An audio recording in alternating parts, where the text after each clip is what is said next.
morning to everyone. It's indeed a great pleasure in introducing my classmate and the class representative of the 1984 batch of Deccan College of Medical. He is also a part-time consultant in the VA Hospital of Fargo.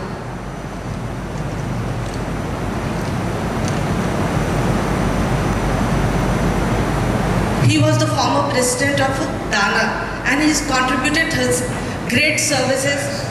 So it's going to be short and hopefully it is going to tell more about something that can help others rather than more about myself. So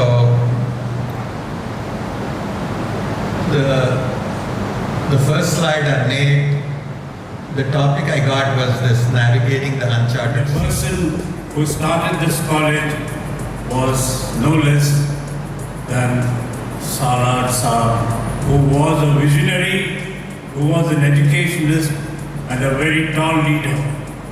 Because of him, we are all here under this roof. I request you to give him a great round of applause. It's a great pleasure to have preparations with great gusto. College of Medical Sciences, من الشيطان الرجيم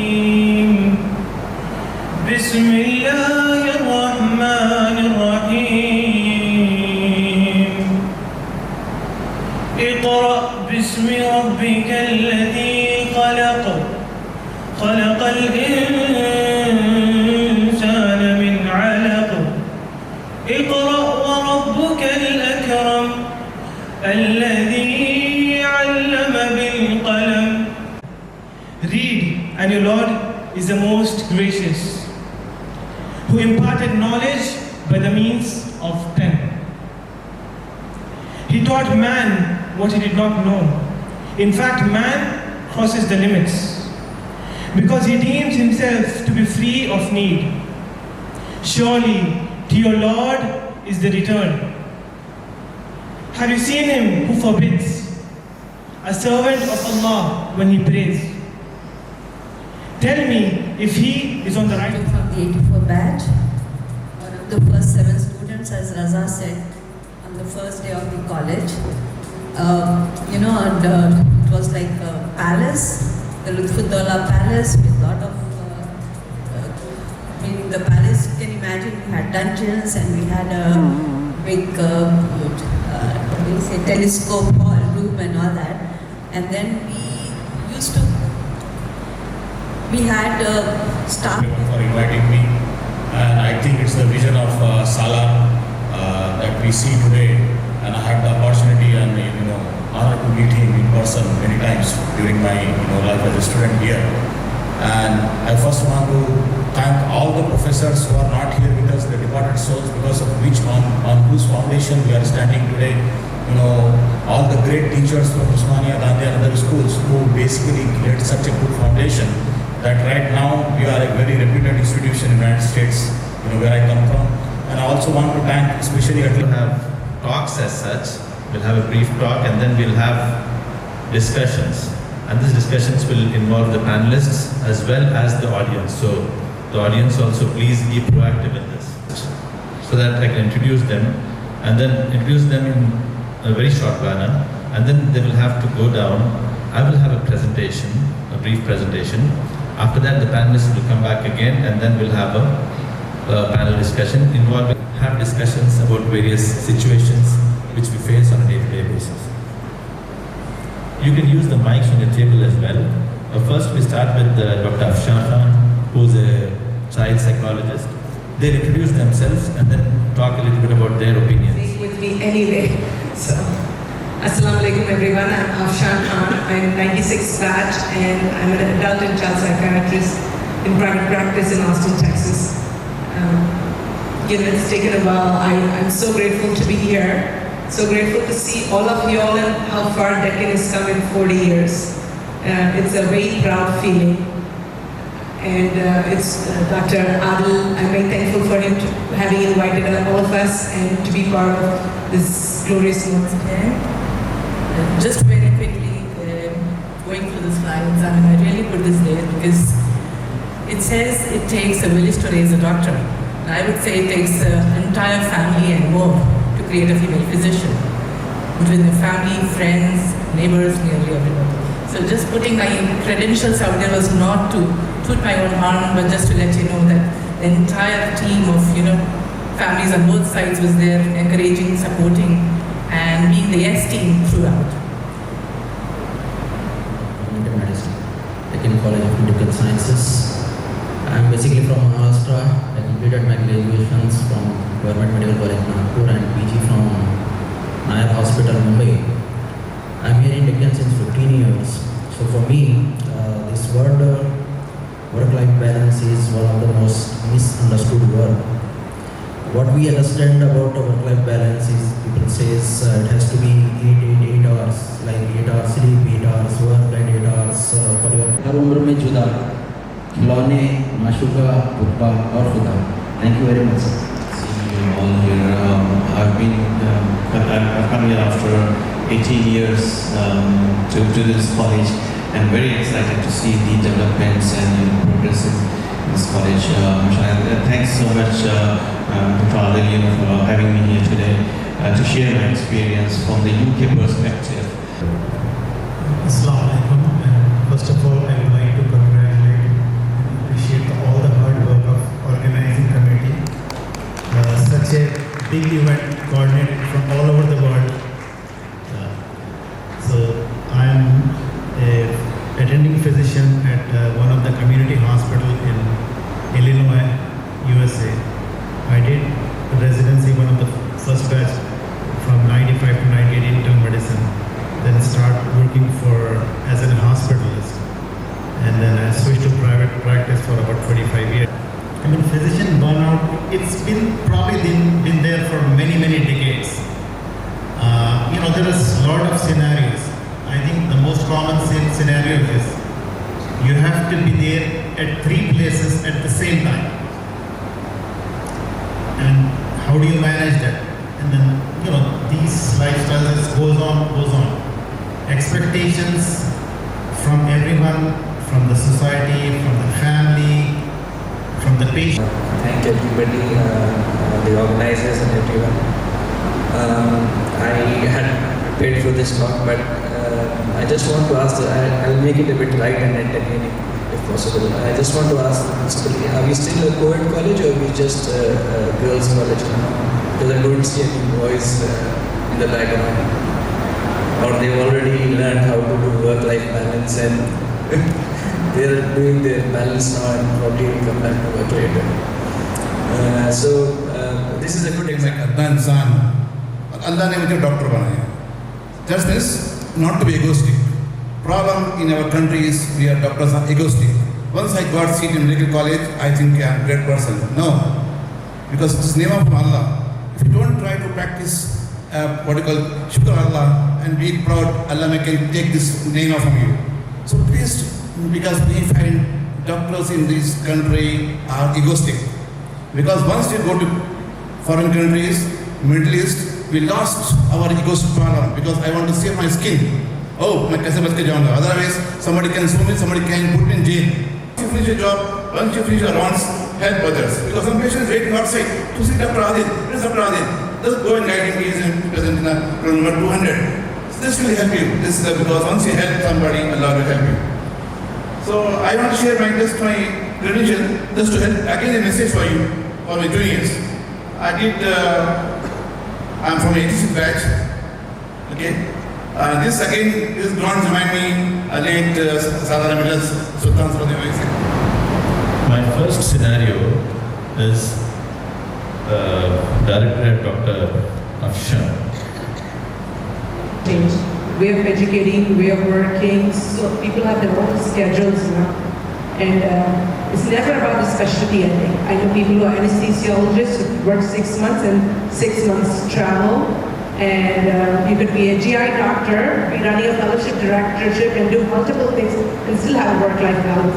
So it's really about choosing, and like Razabhai said, The biggest thing is constructive company, especially from a female physician perspective. The second thing being 40 to learn that if you're in the right company who help you kind of make right decisions and prioritize work, it makes a huge difference. So really figuring out what it means and how much money the true happiness brings in for you. And once you've kind of figured that out, it's really kind of creating schedules.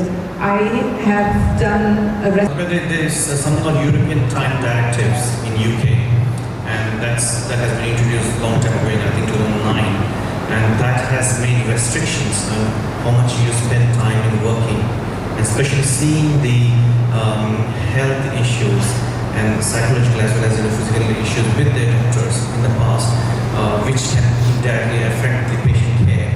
They have introduced the European Time Directive where you can work, where you're supposed to work not more than maximum 48 hours in a week, but usually the contracts are like 40 hours.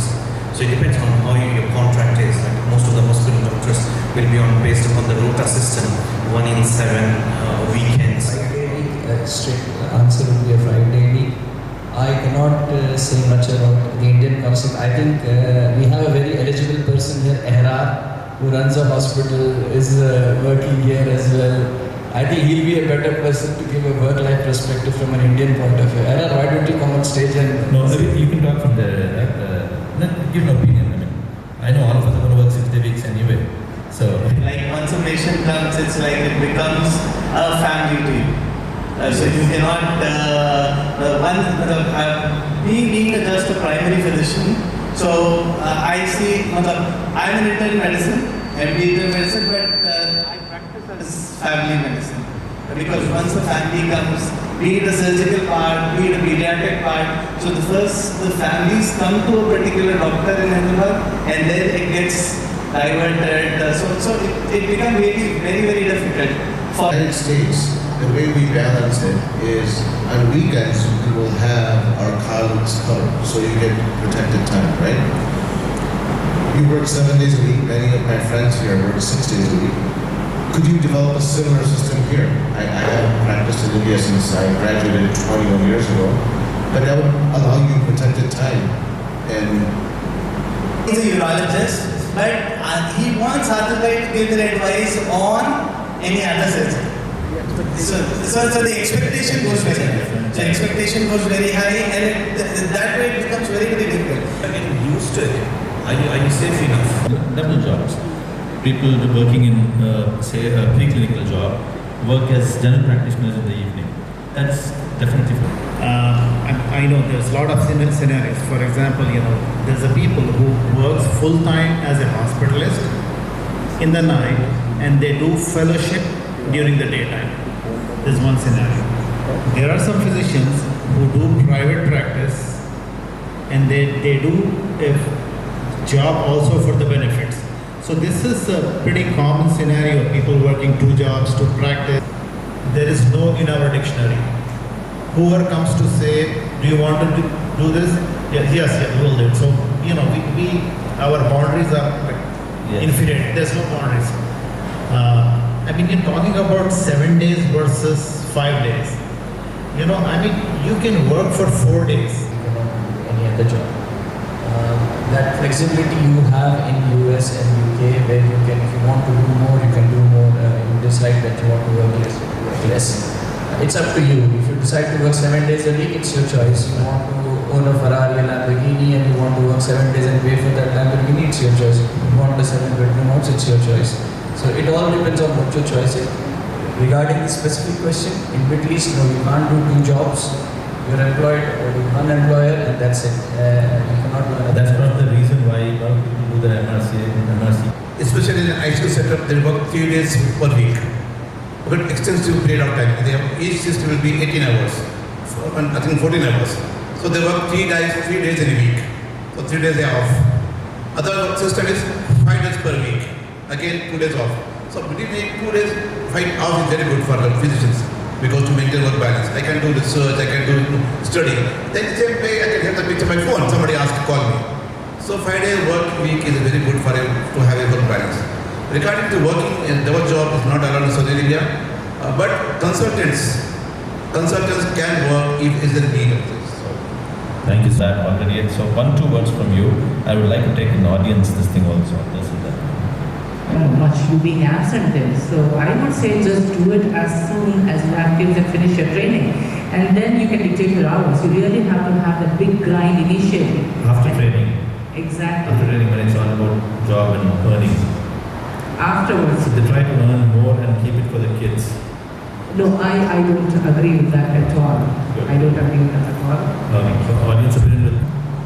So that depends on what you want from yourself first. And if you are really focused on yourself and you're focused on your family, then you can design your own life. And that's what it is. So if you want to kind of have fun and you want to be with your family, you can do both of them. You can do both. In America, we can do that. We can design our own days if you want. So that's the part of our profession. So that's what I do. Because the tea is ready and we're running short of time. Or if we could. Thank you all so much. Thank you, the panelists, for all your nice input. Lucky to have house husbands. Thank you so much.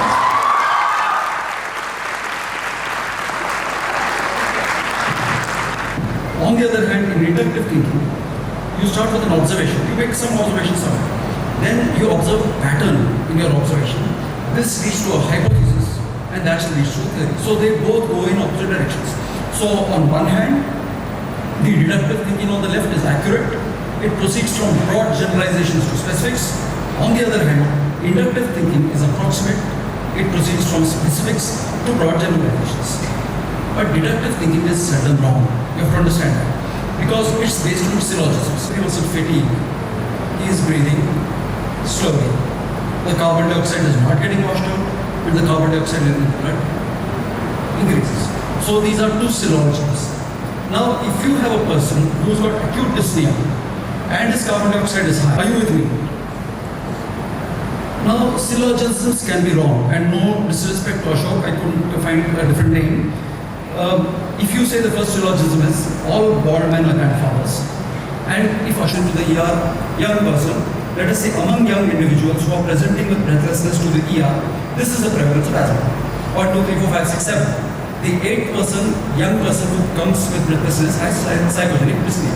So here, the observation leads to an inference, which leads to a generalization, which leads to an explanation, which leads to rational thinking. Why is the young person developing dyspnea having asthma? He's young. He doesn't have risk factors for cardiac disease. There's unlikeliness of pulmonary thromboembolism. Does not mean he's young and active. And therefore, asthma is the most common cause of breathlessness. So this rational thinking reinforces the generalization. So clinicians do it all the time. They do it all the time. And there's another kind of thinking. So the person on the right of your screen is Sherlock Holmes. Person on the left, very good life, quality of life. So he used to sit in his empty chambers and write and publish. Anyway, that's a different story. But the type of thinking his hero Sherlock Holmes and my hero Sherlock Holmes did was adaptive thinking. Now, adaptive thinking is actually reflexive thinking. Sherlock Holmes did not do deductive thinking. He did not. It's a kind of a very, very reflexive thinking. So you have a person who has dyspnea with wheezing following dust exposure, and the instant diagnosis is asthma. Great, you're not wrong. You have hemoptysis in a lady.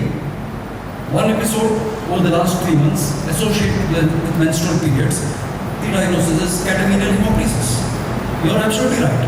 But have you got evidence for it? No, you haven't. Should you be investigating it further? Probably.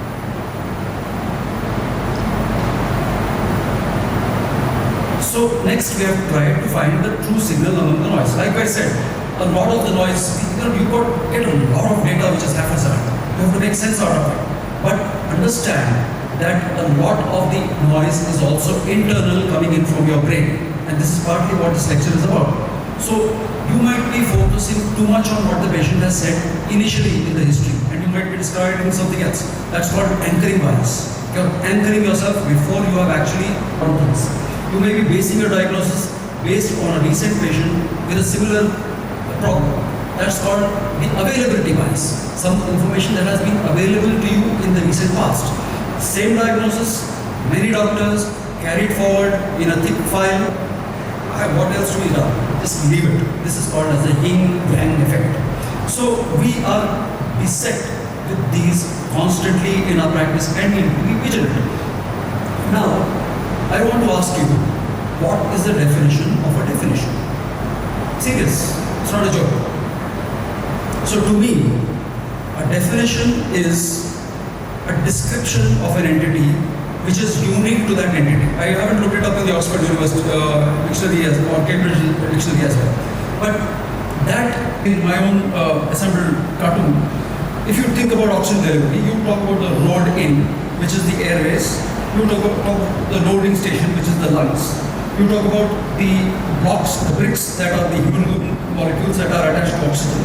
You talk about the engine of the truck, which is powering the transport, which is the heart. You talk about the road that is going to take them to the destination, which is the circulation. And you talk about the unloading station, which is the peripheral tissues. And you talk about the elements that are creating it into a structure, which is the mitochondria. So at each of these processes, physiological processes, you might hunt for a cause if the problem is a problem with oxygenation. Now this is again a table that I had made. You need not, we need not go into this. But the fact of the matter is that it's low, but your carbon dioxide is also high. You have these two different types of failure. In type 1 respiratory failure, when the oxygen level is low, the problem is inside your lungs. If you have type 2 failure, when your carbon dioxide has risen and your oxygen has fallen in response to it, then the problem is outside the lungs. So immediately, by determining, by classifying whether it is type 1 respiratory failure or type 2 respiratory failure, you have halved your differential diagnosis. You have chucked out half the differential diagnosis, and now you are able to focus on 50% of those differential diagnoses. Of course, nothing is absolute, there are always exceptions. So, in the systems approach to type 1 respiratory failure gives you insight into pathophysiology and helps diagnose the differential diagnosis. But if you bring the anatomical approach into it, it also gives you the location of the pathology. So if you have type 2 respiratory failure, look at the bottom and in the yellow, in the orange arrow, then you can localize it to those mechanisms that are bringing and taking in the air. In other words, those responsible mechanisms for the carbon dioxide washout. You can start with the CNS, you can go to the neural nerves or the diaphragm, or to the diaphragm, that is the phrenic nerves. You can go to the neuromuscular bundle, you can go to the chest cage, which anchors and provides a proper framework for ventilation, etc., etc., etc. And then you can localize function and give you another important function. Now this, I think, somebody like Moise will recognize, because I'm very happy by classifying respiratory failure into type 1 and type 2. I definitely don't like type 3 and type 4. It's irrational according to me. And I would probably say, like I just said, type 2 respiratory failure, the problem is the carbon dioxide is rising and the oxygen is falling in proportion to it. What happens if the oxygen falls disproportionate to it? You understand what I'm saying? This should have been type 3 respiratory failure. But they've already given the name type 3 respiratory failure to somebody else. So I would call this mixed respiratory failure. And here, I would look for a cause, I would look for two causes. One cause causing type 2 respiratory failure, the other cause causing an additional mechanism of type 1 respiratory failure. For example, sedative overdose causing type 2 respiratory failure and leading to secondary aspiration pneumonia, which is occluding the alveoli causing type 1 respiratory failure. Differential diagnosis narrowed down to 60 causes. If I look for blood-stitched sputum, then the narrowing becomes further. So similarly, if a person comes with unilateral pedal edema or with a monophonic wheeze, which means that a single bronchus is getting obstructed, you are actually narrowing down your differential diagnosis to get to where you want to go. So basically, you are trying to select the most unusual component of the constellation of symptoms that you are presented with. And of course, to narrow the differential diagnosis, you can add two things. For example, if you have dyspnea alone, you have tens of causes of dyspnea. But if you have dyspnea with multiple pulmonary nodules, now wait a minute, there can't be too many causes of unusual symptom. But here there is a word of caution. So this is Hedwig von Restorff. She was a German psychiatrist and a pediatrician, and she came up with a psychological, no big deal about it, scenario where does your eyesight go? Self-satisficing. It's a word that has been fused. That's called portmanteau, fusing of two words. And this was coined by Herbert Simon, French economist, and he said that this search satisfying, you get satisfied and you conclude your search premature. And this is what the infinity effect might do. Lastly, you have to unify your data. And this can be problematic because sometimes there is cognitive dissonance. And cognitive dissonance means that your various parameters may not give you a unified pathology. We've got a thin-bit patient, this is a real case, a patient of ours, who, and most of the data I presented to you is from our publications. Thin-bit patient with COPD presented with pulmonary nodule. Is it malignancy? Snoring? Yes. Could be sleep apnea. Is it orthopnea? Heart failure? Elevated JVP. Heart failure, fluid overload, fasciculations. So I was sitting somewhere there. So 6 diagnoses. Am I allowed to make 6 diagnoses on one patient? Probably not. Here in the patient, he had type 2 respiratory failure by ABG, pulmonary hypertension by echo, and we did a CTPA, it was normal. Work it out. So you have to find one solution. And that one answer was that this person had amyotrophic lateral sclerosis, motor neuron disease. So snoring was because of the pharyngeal aculousness. Orthopnea was because of diaphragmatic dysfunction. Fasciculations obviously were part of the ALS pathology. So we reported this, but the idea is you have to unify all the symptoms, account for all the symptoms wherever possible. And this is a man called Guglielmus Occamasi. He was not a Roman or an Italian person. He was an Englishman. And his proper name was William of Ockham, and he came from a place near Surrey. And he invented a terminology which is now called Occam's razor. You have a razor, you slash everything out which doesn't fit into the diagnosis. In other words, conversely, you try to unify all the findings into one consolidated diagnosis where nothing can be unaccounted for. In contrast, the physician who said a man is allowed to have as many diseases as he jolly well pleases. So who are you to unify all the concepts? Anyway, that's just by the way. So the road to diagnosis is best navigated with maps, and I am a very, very strong believer. I have driven my PGs crazy by drawing mind maps all over the case sheets, and everybody gets a mind map, and that unclutters my mind. And of course, you have Sherlock Holmes talking at various parts. I'm not reading out his quotes there, but look at one of these mind maps. It's original, and FA stands for Fahad Abdullah at the top, my very close colleague. And these mind maps have translated into in every single instance into a strategic plan for this particular patient. So it's not just about understanding it, it's by consolidating it into an actionable plan. And if you don't understand things, write it down. It really helps if you write it down, it unclutters your mind. And there is again a cognitive phenomenon for that. Now these are the corporate psychology. I mean, you've got these corporates filling up everywhere, and you've got these people working in tiny cubby holes, and most of them have got very poor work-life ratios, like we all heard about.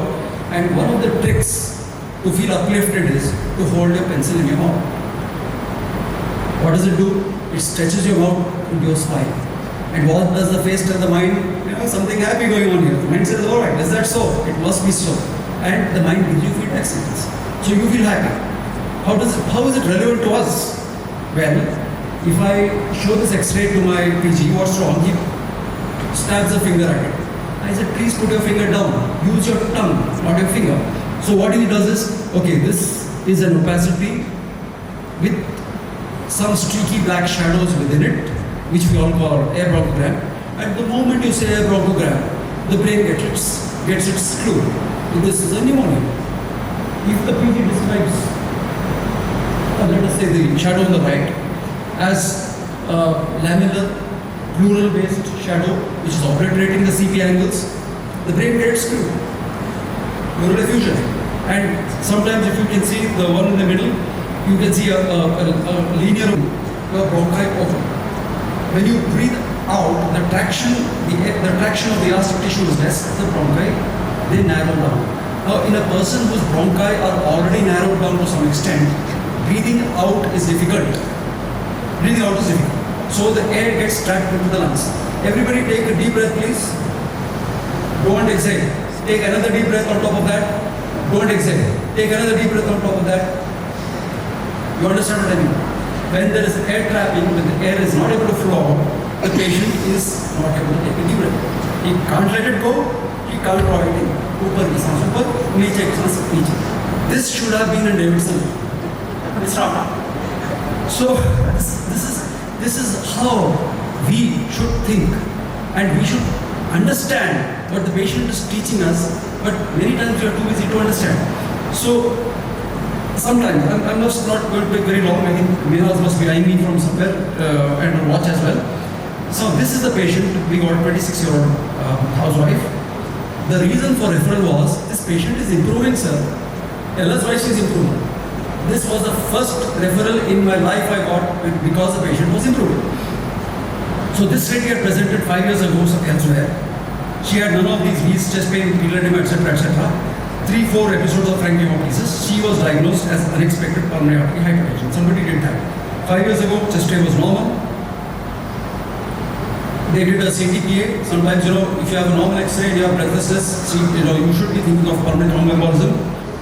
ECG done, showed right axis deviation of the QRS complex, right ventricular hypertrophy. So they did a complete workout. They did everything to rule out secondary causes of pulmonary artery hypertension. Eventually, they settled on a diagnosis of idiopathic pulmonary artery hypertension. Now, idiopathic pulmonary artery hypertension is a very bad disease. It doesn't respond to any known treatment. It progresses relentlessly. So, a diagnosis was idiopathic IPH was made, and the patient was commenced on sildenafil because, like I said, action virus. We have to do something. We are programmed to do something. Caveman instincts. So, somebody wrote sildenafil. No pregnancy, because pregnancy is extremely dangerous in this situation, so counseled. But they sent the patient away, not expected to improve.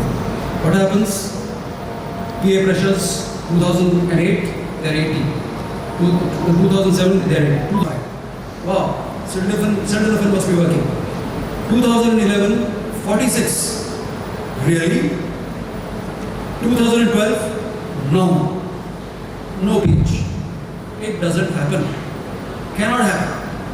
So the ECG, right ventricular force is now reduced. And this time she was referred to us by a cardiologist. Now, I hope there are no cardiologists here, but these guys don't refer patients easily.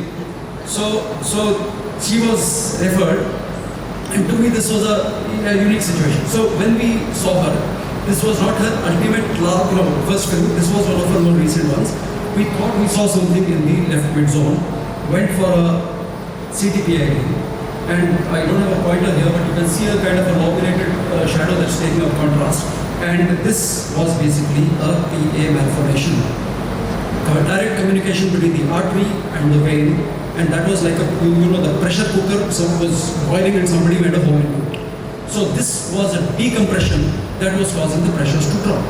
And we published that. You can see this citation as well. So this to me is not a green light, it's a red light. Because here in one of the stories, Watson says, is there any other point to which you might want to draw to my attention?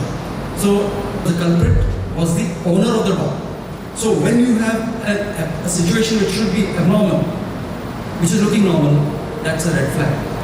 Now this was a young man, he came from Gulbarga, and he actually very quickly deteriorated in the one of our most earliest patients. And you can see the X-ray on the right, he's completely white out, ARDS, ventilated. the anesthetist ventilated him, and as he ventilated, he had a point. We called up the microbiologist. We had to send it to Medwin Hospital. And then I said, "Ma'am, could this be steroids?" And she said, "Yes." After some time. So you have to actually, this is basically Theodore Woodward. He was professor of medicine in Baltimore, Maryland, and he was almost given the Nobel Prize for typhus or typhoid work. And he said, when you hear hoofbeats, don't think of a zebra. Think of horse. It's a horse. When you see torrential hemoptysis with Wuchereria, think of strongyloids. Think of the uncommon manifestations of a common problem more than a common manifestation of an uncommon problem. You get what I'm saying? So you have to go for a common entity first. And on his right, in the pride of place, is Willie Sutton, who was not professor of medicine in Baltimore. He was not professor anywhere. He was not a medical doctor. He was a bank robber. And when Willie Sutton was asked by the press, why do you rob banks? So the guy said, because that's where the money is. So this this is simplistic thinking. That was simplified thinking. But in a way, it's the same. And one of my last patients here, 69-year-old real patients, non-asthmatic male, comes with he is not asthmatic. He is coming into the attack of asthma. It's not a cardiac problem, everything, but he's got significant V's on one side. And then we do a PFT, which shows an obstructive curve. And then we said, no, we can't account for that. Instead of rechecking the spirometry, which we should have done, because if you look at the laws. Now, she was on a heavy dose of diuretics, and diuretics, as you know, can sometimes turn a transudative effusion into what is called as a pseudo-exudate. Could this lady have a pseudo-exudate? So we went back to the cardiologist. We did a BMP first, and then we went back to the cardiologist, and the cardiologist eventually did a CAG, and she was found to have a heart disease after all. Now this is very common because these are called alternate paths to diagnosis. Because when I diagnose a cardiac condition, it's only by eliminating the pulmonology conditions. I'm not a cardiologist. When the cardiology diagnoses a pulmonary condition, he does by eliminating the cardiac conditions that he is an expert of. So the pulmonologist says echoes perfectly normal, no issue here. Cardiologist says echoes perfectly normal, no cardiac issue, COPD. Pulmonologist says, how can it be COPD? Non-smoker, no risks. There's unlikely other airway issue, no history of asthma, no atopy, no current wheeze, no viscous aspiration, no expectoration, unlikely lung problem, trillion times over the next 10 years. How are we going to handle that? And if you start relying on AI, because AI is going to produce more AI, if you start relying on AI, we will become redundant. We will definitely become redundant. Because already AI systems are not perfect, but they are getting there. And we have to reinvent our own role to survive. So I will conclude by saying that critical thinking is not an art, it's a science. It's based on science, and we are scientists. So we should...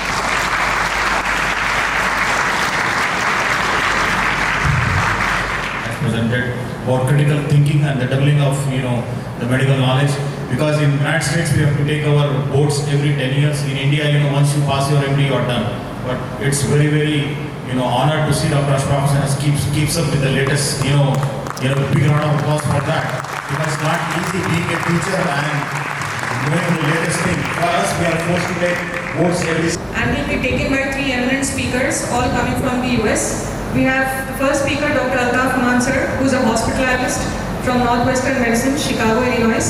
He is the board of directors of DANA, ex-chairman of mentorship committee. I welcome Dr. Altaf Mansur on stage, please. Grateful for the opportunity to guide our junior alumni on their US Senate journey, woven into the grand tapestry of 40 years of excellence. Honored to share, inspire, and celebrate this milestone together. So the way we are going to do this is I'm going to be very short and skeleton for how the USM needs to be pursued. And what we really are going to do is in an interactive session, I'll have 3 of my colleagues interact along with the audience, where we have a Q&A session. So that's the best way, for exchanging ideas and learning. I'm a hospitalist in Chicago. My companion is Muhammad Ilyas Khan. He's palliative care medicine. He was an ex-associate program director for internal medicine at Mercy. And he's the current chairman of the membership committee. And then we have Nasser Khan, he's GI at Mercy Health. And then, of course, Moiz Bhai was a last minute add-on to the trip. We are privileged that he came here to Hyderabad. He's the grandfather of the mentorship program. He's a pulmonary critical care doctor from the 88 branch in Dallas. The options of coming to the US. Whether you are somebody from the US who's come to study in DCMS, then you're obviously a citizen, or through families, some folks may have got the green card, that gives an edge. Or you're going to be, somebody who's not the green card or a citizen, who's a visa. So those things come into the picture. And then some of the other things to remember is, for residency process, obviously all the time, American grads are preferred over any foreign medical grads who are called the FMGs. And the years of graduation since medical school do count. Ideally, less than 3 years is an automatic stream in most of the programs. And then, so there are 3 steps, in the process of EasyFMG certification. Step 1, Step 2, and Step 3. Step 1 is now a pass and fail. So, usually people can start that, at the end of the 3rd year, which is like micro and pharma. And then that might need like 6 months of process time. And then step 2, ideally, I think should be done during internship when you have started your clinical knowledge and you have the entire breadth of education from the 5 years of medical school. And preparation time can vary based on individual factors. Some people can grasp fast, some are a little slow learners. And the 3rd step is the OET, and after you get those 3 done, then you're EasyFMG certified. And the way to plan things is you should plan your graduation in such a way that the September of the year before the match, because residencies start in June and the matching starts in September of the year before. So you should be EasyFMG certified by September of the year, so that when the ERAS applications start, ERAS stands for Electronic Residency Application Service, and once you start that, all your letters of recommendation should include 3 from your current medical school or whatever you've been doing, plus from the dean. And then once you apply, within a few weeks, based upon your application process, people start getting interviews. As well. I'm very, very humbled to be here. I'm the current mentorship chairman, and I get phone calls on an average, I would say 2 to 3 phone calls per week from for this. If you are a medical graduate, especially from Deccan Medical College. Moiz Bhai, who is basically the father of this mentorship group, he has done a lot of work. He spent innumerable number of sleepless nights to make sure that most of the alumni from Deccan Medical College got into residency. I called him approximately 20 years back, what should I do to become a doctor, successful doctor, completion of how do I complete my residency, what do I do? I called him and he picked up the phone. So that's the legacy that he is sharing with us, and we want to continue that legacy. So what I would like to do is, I want the people who are in the back to please come forward, and otherwise I will come to you so that you can be part of this conversation as well. So very common questions that people ask at this time when they are planning to do residency or when they are still in medical school. I'm glad people are moving. I want more people to come. So, a mic with you. So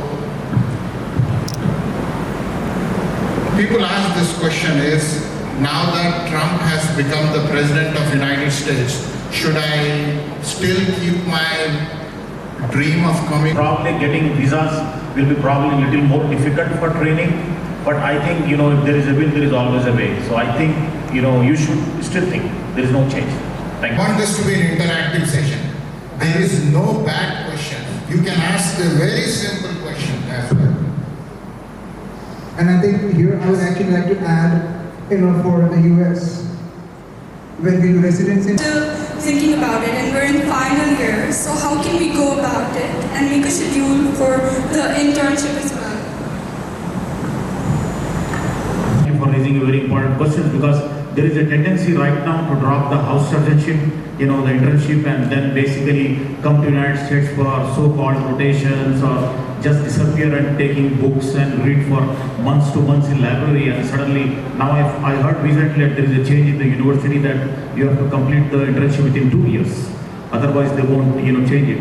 I think the biggest problem is not planning your journey ahead. If you had started this plan of in first year, second year, you would be better placed, but still there is time. You should parties, everything, but you need to have priorities in life. If your priority is to come to US, I think there should be, it is possible and balanced. It can be balanced. You want to add? I would like to add to that. I think your question was, if we're not sure, should we start preparing? I think you got to make up your mind. I think that's the most important thing, because nothing that you want to achieve is not without reach. You can achieve it, but you have to be focused and you have to really target it. And it's going to be a timeline. Like we were talking, like Altaf Bhai was saying, you have a certain timeline. From your graduation, within 3 years, you need to get all your steps done, So you have to get your letters, you have to do your rotations, if possible. You have to build the CV, the publications. So don't be in two minds, okay? Not add, but say the same phrase. I said that when I started, many people fail not to plan. I just want to add one more thing in that. You are starting about house citizenship. I started my USMLE journey way past. I did my medicine from here, then my internship, then I joined DNB in Dureshawar for 2 years, then I went to Saudi Arabia, then opened my books. The first time to read, 3 years after my graduation, still I am sitting here. So that proves that there is no time, where you can start the book, but you need to be very focused and start the journey. That thing. He then did pulmonary, then sleep, and then critical care. So his education was never ending. I would like to add, has done four fellowships. Correct me if I'm saying wrong. The other person has done family medicine, has been working as an internal medicine. These people, including me, we have traveled all the way from United States for you guys. We want to help our alumni because we were struggling 20-25 years back. We didn't have, and I'm telling you guys, we are here to help you guys. You have to take the initiative to ask the questions. So we also have another mentorship chairperson here who was helpful in a lot of our applicants getting to residency. Because that's been a very discouraging question for some of the students here. So, when there was a clinical skill assessment pathway, it was very easy that you pass step 1, step 2 here and take the visa to go for a clinical, assessment there, exam there, and then you would go. So we have still options of, doing rotation in the United States. So if you have a good financial background and you plan your journey well, we have helped many students, get, sponsorship letters and visas to the United States for rotations and everything. I think there is a will, there is a way. And what you should do is each situation or each condition is, private, and maybe we can guide you if you contact us privately, what will be your best option or best solution. So there is 2 steps. One is to get into United States. Once you are physically there on a legal entry visa, then you can, do rotations, build up your CV, and we are there to help you connect with other peoples and go. And I think I would like to add a few things here based on my experience with prior alumni. So one pathway to get a visa very easily is, if you have to take your step 3 ahead of time in the game, that will give you a guaranteed visa because step 3 is done only in the US. So that's one sure shot thing. But then for that, you need to finish your steps ahead of time. Another example I'll give you, this is, and then although he had, excellent scores, 270, then we hooked him up for research for J1. So he came on a J1 visa after being rejected. Another way you can still get is, MPH. So there. So when you are coming to United States to do residency, it's legal immigration, H1 and F1 or J1. Okay? So that fear has to be taken. Go ahead. That's people crossing the border from Mexico into the United States. Okay? It's not against you guys, right? Yes, immigration is a challenge. Getting the visa is a challenge. And each case is unique. So, what Moiz Bhai has started with Dr. Aldaf has chaired, Afshan has chaired, and now Ilyas is chairing the mentorship committee. We look at these cases uniquely and we develop the best plan to get you what you need. Keep in mind, when you make the decision that you're going to come to the United States, it's going to be your test scores. It's going to be you trying to get some research publications. It's going to be you trying to get... With respect to an average Indian student, what will the finances involved in taking the test? Because there are, as you have mentored people, the students, and lot of many hidden which are not mentioned on paper, the cost come up. So, on an average, how much? I think that's a very more money and then go. So here is your will and desire to do things. So that will help you. So for the cost perspective, I think it's a very costly proposition. You have to take step 1. I think the fees is right now $800, if I'm not wrong. So step 1, step 2. So basically plus education, plus you'll have to study and not work, maybe not full time. So on average, right now, from the time you start interviewing or you have problem applying for residency, you have some financial challenges.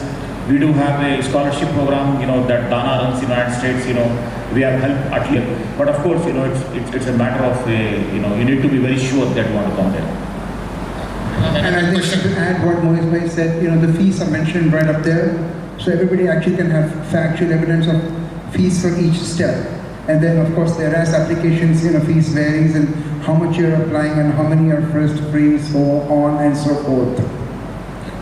I have another question. Assembly, and is first year the right time to start preparing? I think, some people may need more time, but if you ask me, ideally for step 1, third year, ideally after microinformate, because that will help you, with a lot of questions that may be pertinent to microinformate. So I would strongly encourage, right after third year or microinformate exam is done. And for step 2, I think once you start your internship, I think that is the perfect time because you're also getting clinical experience, and at the same time, you have learned all the subjects. So that will give you a very overall clinical perspective.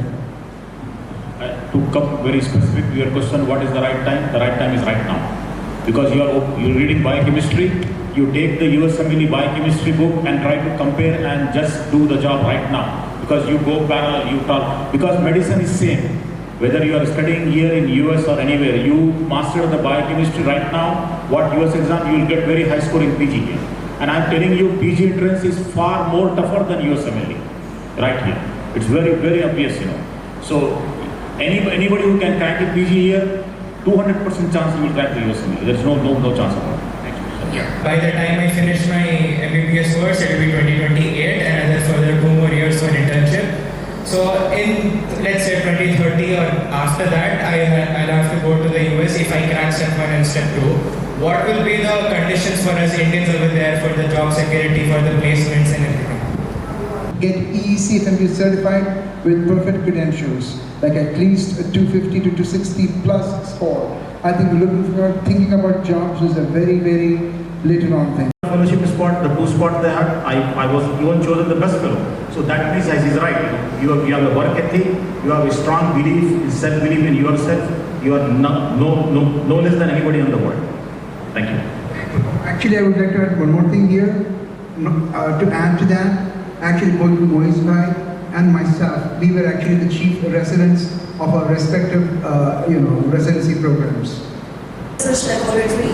My question to you is, how can we show the importance of research to the UG and PG students in medicine, because they'll be very busy with their MBBS academic course.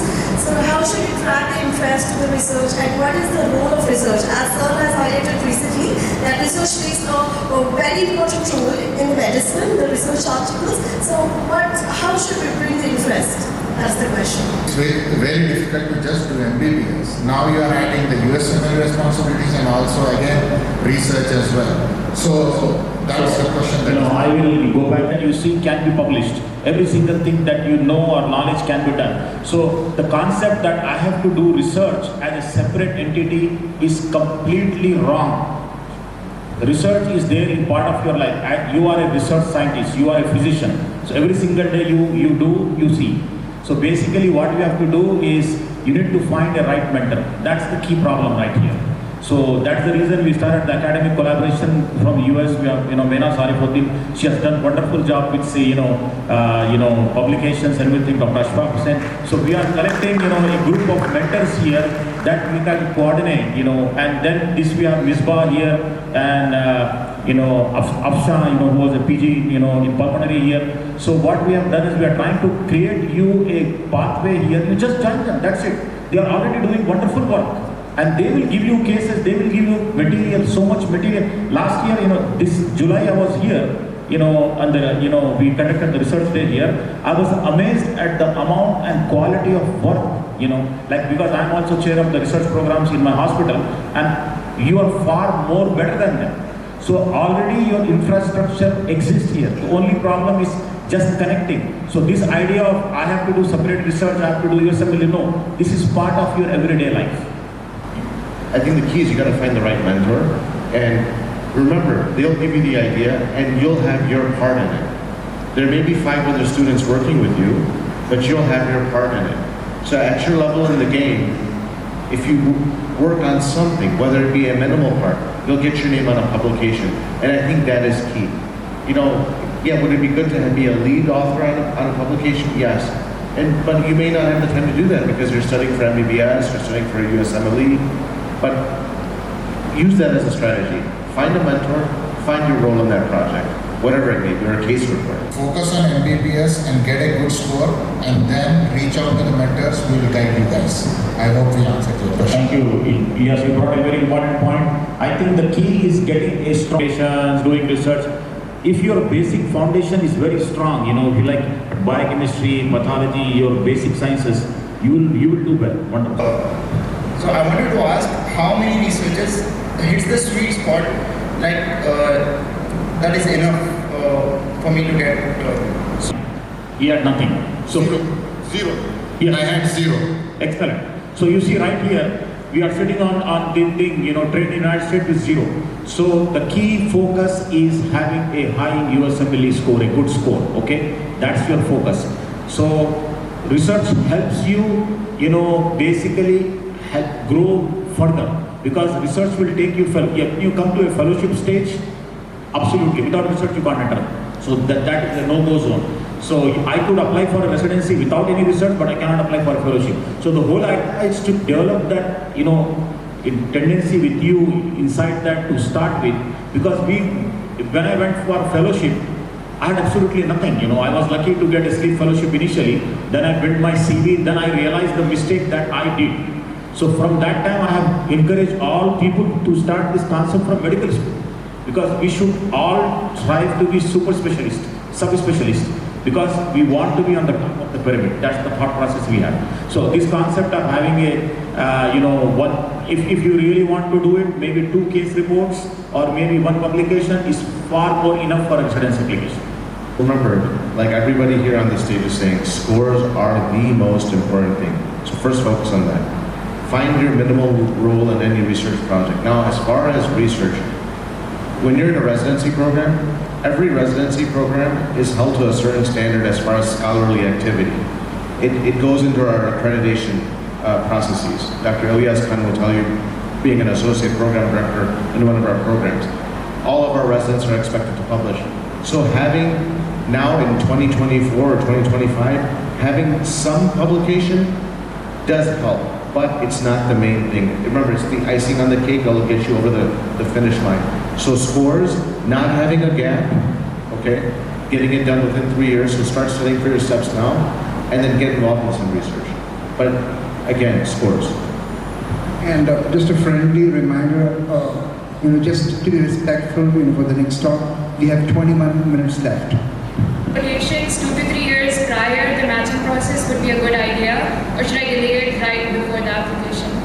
So it all, instead of staying here after school, you want to go and do a rotation, well, there is nothing wrong in that. But just stopping your medical school rotations, stopping your internship, and not doing this, and just going abroad for, some rotations is a absolute no. What are some tips that you would recommend for us, communication, speaking, confidence, anything like that? Yeah, that's in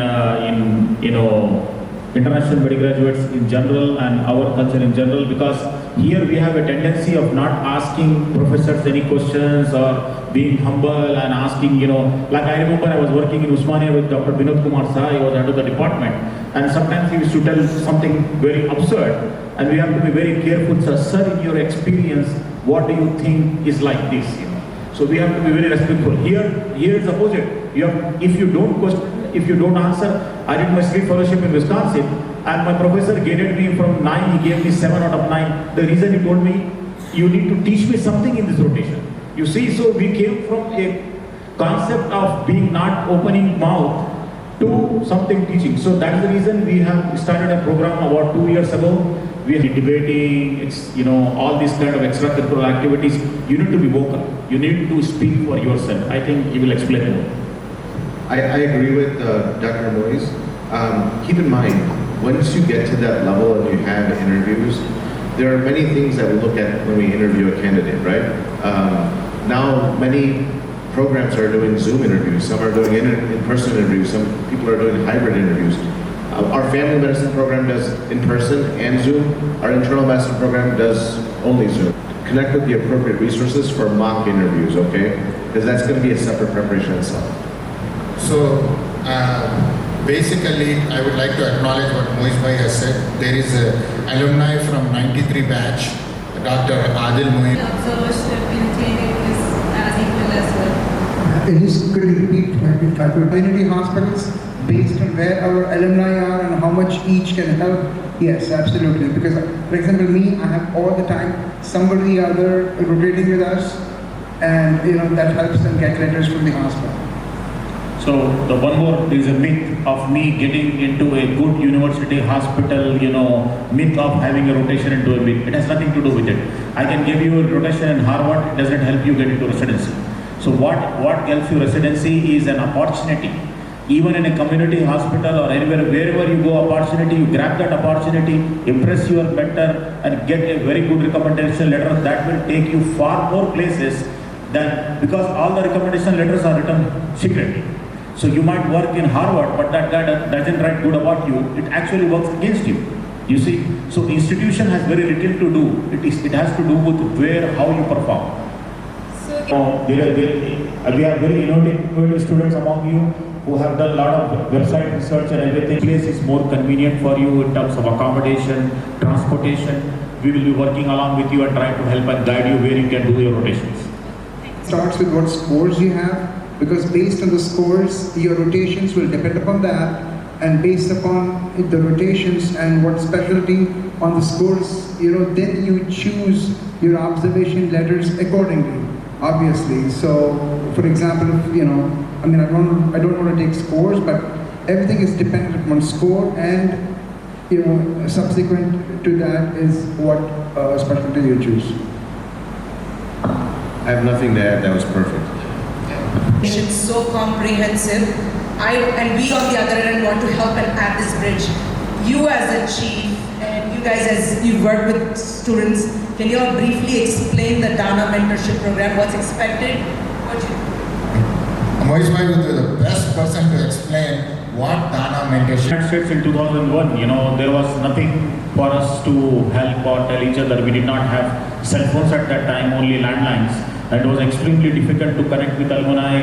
So the whole concept till us, our understanding was just passing exams. And we were good at taking exams.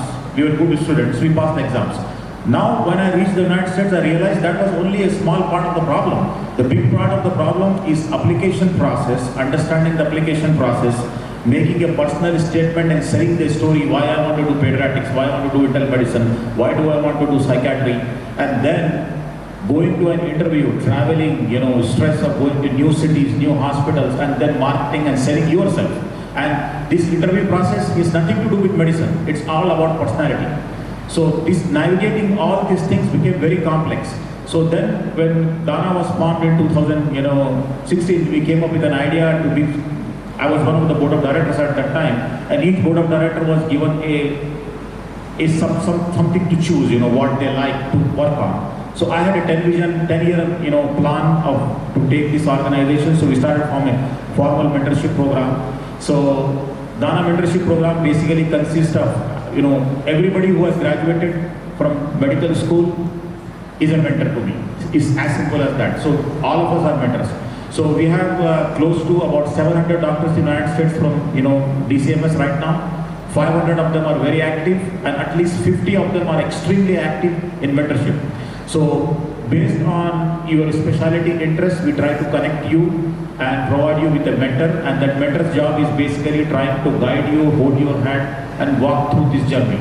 And in between, we have every year, every 2 years, we have a mentorship chair, a vice chair, and a personality development director. So what they do, they work along, sync along. We have monthly conferences. We basically dissect you, discuss you, and we also have 3 or 4 psychologists working with us, trying to help overcome your personality problems, personality conflicts, and everything.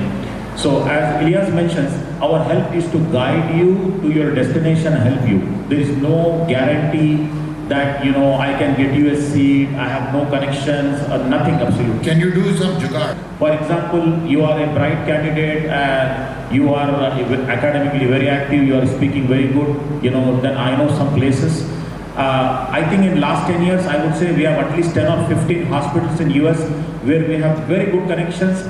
Our medical students have done so well in that hospitals that the program directors actually want residents coming from DCMs only. We have built a brand. Where Aftab did his fellowship training in Louisiana, at one point of time, they used to take 4 residents every year. Out of 12, 8 were from DCMS. Imagine, one institution having one program, 8 from DCMS. So, medical center in Detroit, where basically they take average 2 or 3 every year out of the 10, only from DCMS. So, we know connections, we have, we connect you to these people, so we connect you to your seniors. And they help you guide inside the program. In my life, people with 250, 260 scores, but they are unable to communicate. They are unable to talk. I have a girl who just interviewed this year, like she's from here, graduate from here, very high scores. But the moment somebody asks, she gets very anxious and unable to talk. You see, it's very difficult because her personality is like that. So we need to develop, communication skills and everything. I think we are planning to have more workshops on communication and personality development here in-house, just before you start the application process. He is not that supportive, but as a mentorship program, we will help you guys. So mostly, following their spouses. Now it's a reverse trend. We have a lot of independent girls. I'm so proud of this institution. We have a lot of female graduates who are coming alone to United States to do residency and then getting married. Sir, thank you so much for such an insightful meeting. And the one thing I've seen in my own batchmates is that we are very indecisive about this journey for ourselves and when we take this journey. What batch is obviously taking USMLE steps, is an expensive affair. It's not something you can just randomly give because it's a lot of investment. Number 2, especially in the context of girls, if they're going to get married, is the boy going to be in India or abroad? So matrimony comes into the effect. And number three, it depends upon if you're focused, what you exactly want in life. And I think, especially if somebody really wants to pursue USMLE, I think they should. I would ask yourself, why are you indecisive, right? And if that's something that you really want to do, then set the plan out and do it. Don't be intimidated. If we were intimidated, we wouldn't be sitting here.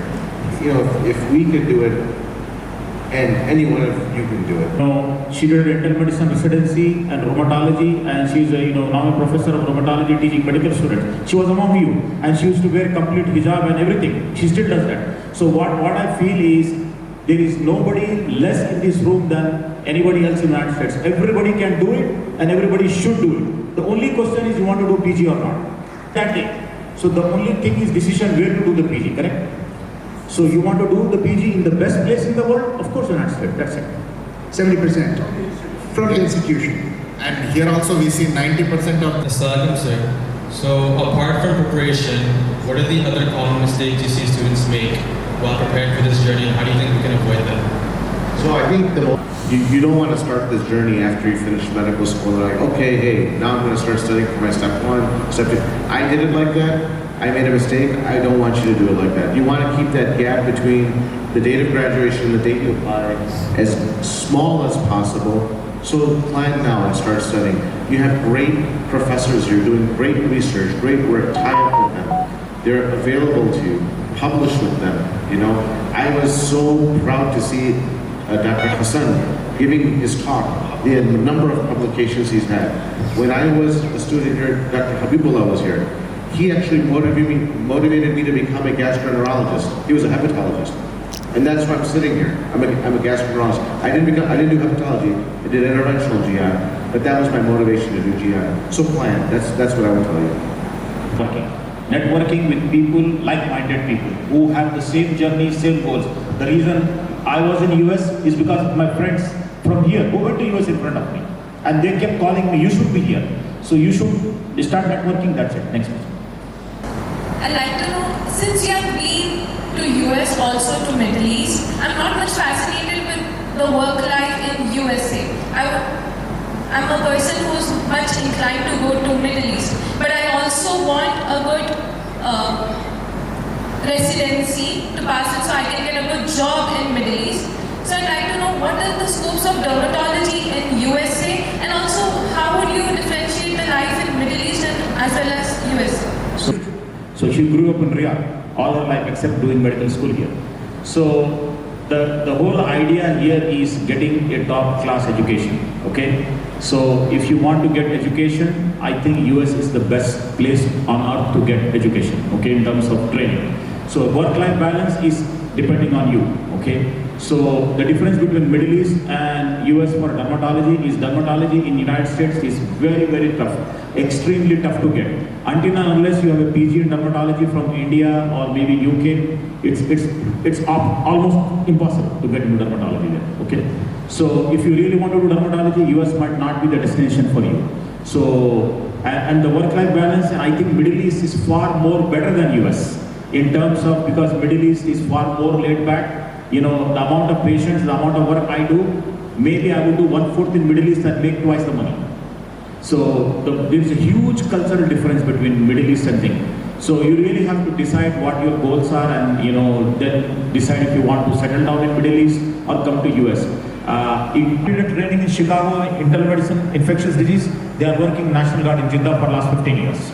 So we have many alumni like that who just did training residency there and traveled out, and they are either working in India or working in Middle East. That's absolutely possible also. Your choice.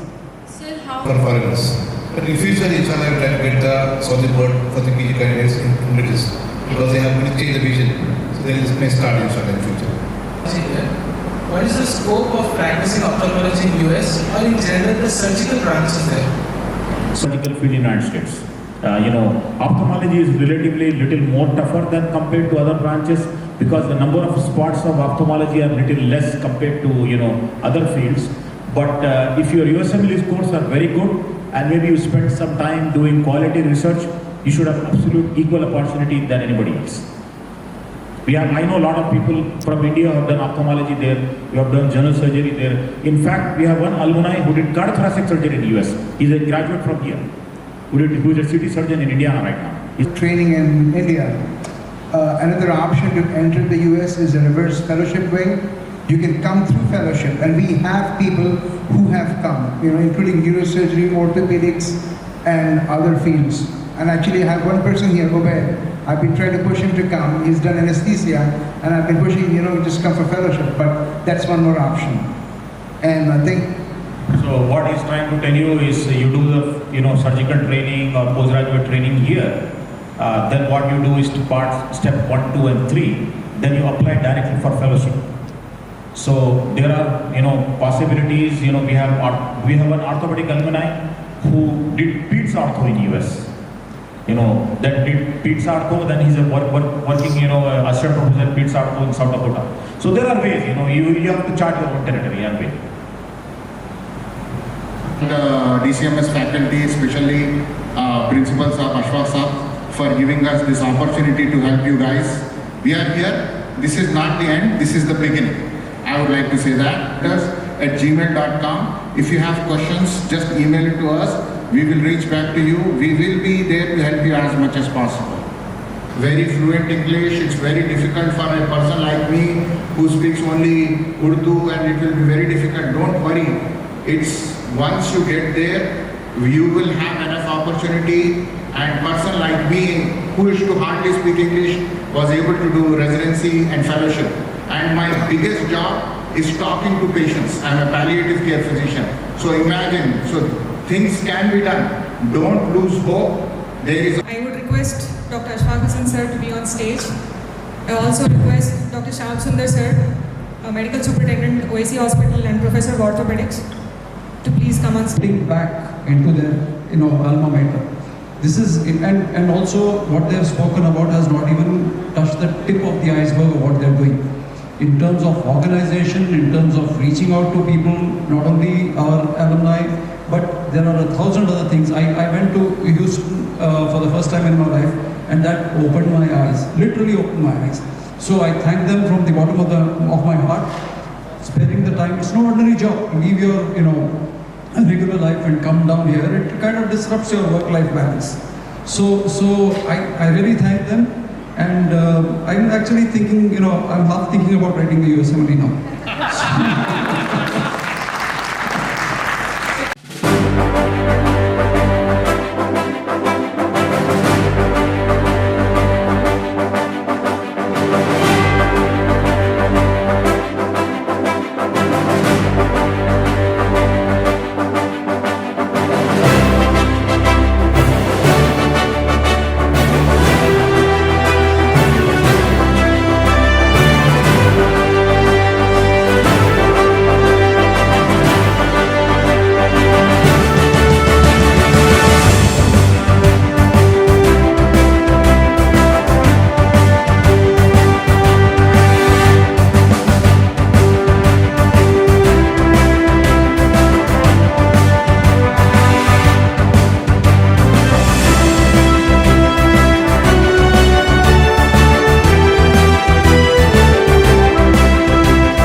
here right now. So please join us for lunch. And what time is it? Inshallah, we'll be back by 3 if possible. Lunch is organized at our canteen. I request